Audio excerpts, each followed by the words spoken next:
Hey guys, welcome to the of course, and today we're finally getting around to the Hyper Part 2 on this masterclass. It was a very complicated boat. It does require quite a lot of thought put into it. I was going to say, I think it's a very complicated cruiser to play, but overall it's quite rewarding, and it's a very good boat at brawling. As we discussed in the previous one, AP is your preferred ammunition choice, but HE is more than likely your standard ammunition choice because unless something gives you flat broadside, you really want to be using HE. The HE is good in terms of its pen. It's 203, but it has a German quarter pen, so it can pen the 50 millimeters of armour, which is a very good thing. So deck armour, such as isnt, which is 50, can be penned, and you'll only be bouncing off the gun turrets, as you can see. HE, in terms of the actual DPM, pretty low. Your fire chance is pretty abysmal. But you want to be using it unless you get a broadside cruiser or a broadside battleship to shoot at. We do get lucky there. We can pen the Jean Bar. It's 32. We can pen 50, so we pen everything but the turrets. Do miss that shot in the Akazuki. But we're just gonna angle away. Again, 15-inch guns here. We're coated in 27. We've also got a 50, I believe.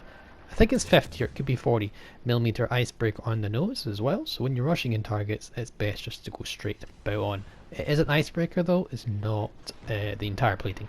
So you do actually have a 27 millimeter nose, which can be overmatched, but the lower power cannot. So the closer you are, the more effective it's going to be, basically. As you can see, we're just chunking this thing of HE.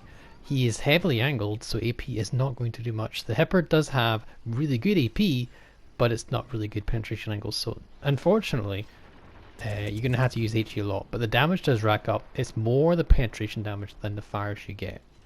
As you can see, we actually are getting pretty lucky with the fires here, but most of the shells here are from just the sheer damage. We double set the Jean Bar. I think he just instantly damage controlled that, and we're just going to keep harassing this Siegfried while kiting away. When you've got a pushing force like this, you just got to keep yourself holding back. Now you see he gives a resemblance of a broadside, and we are going to switch instantly. Though we're getting really good luck with the AP with the HE. 3 fires is pretty darn good. The fire chance of the Hipper is not very good, but again, it just seems to sometimes just do the work. But yeah, really using the HE and being careful about it and being smart about it. So we've got AP loaded here. We've got a relatively broadside Eisenhower. He is quite far away though, so we're getting a little bit high just to make sure we get pens instead of shatters. 1 over pen. Okay, maybe we aimed a bit too high. Gonna take another shot, and Massachusetts looks like he's giving a broadside. No, he's not. I can't really see him there. That's not the case.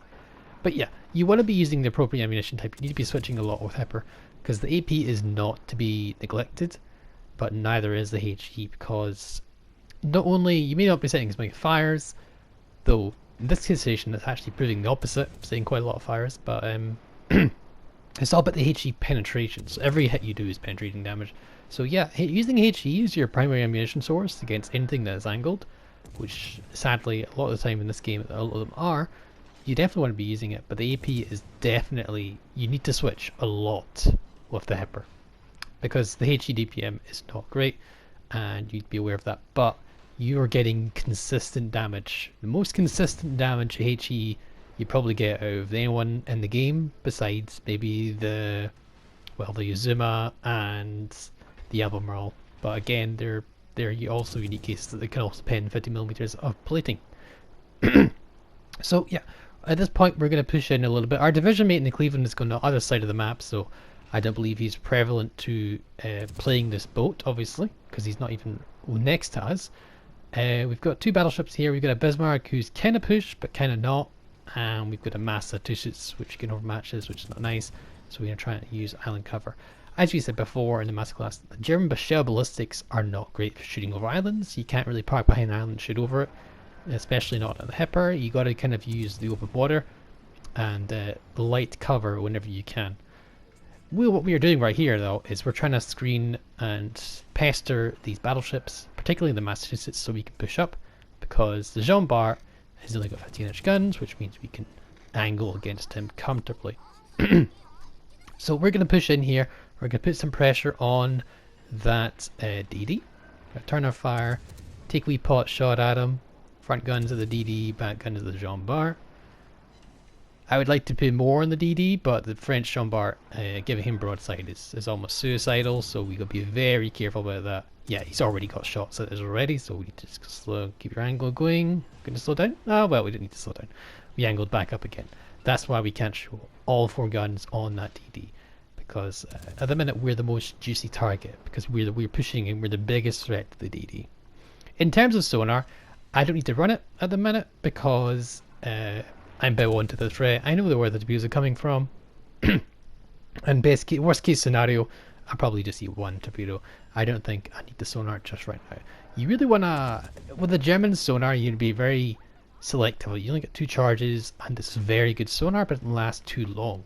So you really need to be careful about that. Again, Jean Bart, coated in 32. He's angled to me. AP's going to do almost nothing. So we're just going to pester him with HE. Akatsuki does kind of push out a little bit. Again, he's still firing. I don't know why he's doing that, but there we go. We're going to try and pot shot at him again. Unfortunately, no such luck. But we're just going to do what we can. Got to turn a little bit so we don't beat ourselves. He's given up trying to torp us. Maybe he assumes we're running hydro. That's fine. He's going after the Bismarck, who's decided to push as well. But he's also supported by another battleship, which is a really good thing, by the way. If you have a push, you've got coordinated push. Look how effective this coordinated push is. Jean Bart is a very powerful ship, arguably much stronger than Bismarck is.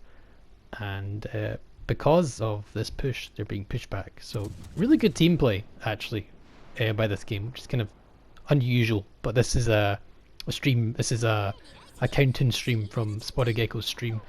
If you haven't seen him already, do check him out. Lovely guy, lovely countdowns. If you want quite a coordinated gameplay, it's about close you'll get to a clan battle if you get into a full server, full game with Spotted Gecko's members and viewers. You'll get probably the most coordinated games ever. As you can see, this is a rare case, but it does actually happen. So yeah, if you haven't seen Spotted Gecko, I'll leave a link in the channel below. This is from his stream, and this is a good example of how the Hipper is being played here. I haven't really used much AP, but you can see how effective it's been. I've done 60k. I've set 6 fires, which is kind of amazing. Usually you don't get that sort of result from the HE. You get another fire. My RNG today is just insane. I'm not gonna lie, it's pretty darn good. And this is when the Hipper really gets to shine. This is what the Hipper excels at more than any other cruiser. Its capacity to, like, its brawling capacity. Close range Hipper is probably the most dangerous thing out of any other cruiser in the game, pretty much. Like, Cleveland's really disgusting, yes, but Cleveland can do some nasty damage over time, yeah, but it's not going to do... It doesn't have 6 torpedoes per side, you know? That's the biggest thing about the Hipper. It's really good at just being that deterrent that you don't want to get close to, because you know if you get close to the Hipper, it's going to hurt like an absolute crazy man. Also, this game, I swear to God, the Hipper's never got this good fire chance. We switched AP, by the way, for the broadside Suzuya. Oh yeah, miss him there. We actually bounced. HE probably would have been better in that case. But again, you'd really want to use the AP as much as possible. Pure Mr. Gecko here is kind of caught between a rock and a hard place, and he tries to push a Hipper. Yes, he does have 16-inch plating, 16-inch armor piercing guns, but at this range, my icebreaker does kick into effect, though I don't think he actually does fire at me, unfortunately. Again, that's why you don't want to get close to Hipper. It's just such a dangerous thing. We have the AP loaded here. You can see how effective the AP is on the broadside Lenin. We double citadeled him. We got 4 penetrations. The AP on the Hipper is nothing to laugh at, and this is why you want to use it. You see the damage it can do to, I mean, it's a leaden, not very well armored, but still on the sides, but it's a very strong thing to see. You see, even then, we still got a penetration when there should be bounces. So we're going to turn here, we're going to do our best angle. We actually have the icebreaker, and not a lot of people know about it as well. And Hipper's also got pretty good AA. So we're just going to straight bow tank as much as possible. We go for these gun turrets and just get some pen there. We got a wee penetration there. Torpedo hit, sorry. We're going to push in. We're going to again, with AP loaded here. We're just going to go for these gun turrets. So you see, mitigated most of that. Some of it was bouncing off the icebreaker. and the torpedoes reload rather quickly as well. So we sent one set off here. We're pretty confident those are going to hit. We do disable one of his gun turrets just like we wanted to do, and the torpedo does finish him off. Alright, we pop our heal. We probably should pop our fighter retrospect here, but I don't think it'll last very long against Lexington's AA. We take a pot shot of the AP on the Lexington. We bounce because I don't know why, just CVs again. We see a Katsuki. We did pop our sonar, and that's how we spotted him, I believe. We have the AP loaded. We've got what we got. We're going to keep the AP loaded, doesn't really matter what we have loaded, and we kind of want to use the AP for the carrier. So, yep, we finish off the Akatsuki, we dodge that torpedo. No point using fighters at the minute. Unfortunately, Pepe does steal this kill, and we don't finish off with the Kraken. Yes, Pepe was actually damaging that carrier the entire time, but the actual other team went around and brutalized that carrier. It could have been a really nice game for me. Only 144 and 4 kills thanks to Pepe stealing my Kraken. I'm not going to lie, he stole it, but there we go. Nearly 3k AXP, and of course that devastating strike, guys. Hope you enjoy it, and this is another comprehensive view of how to play Ripper. It's a very complicated boat to master, I think, but you want to be using ammo type swap intermittently. HE is your primary, and AP, you really want to use it when you catch those broadsides because it can be devastating. So really switch to AP when you have a chance, and HE in every other case. Hope you enjoyed the video, and I'll catch you guys next time. Bye for now.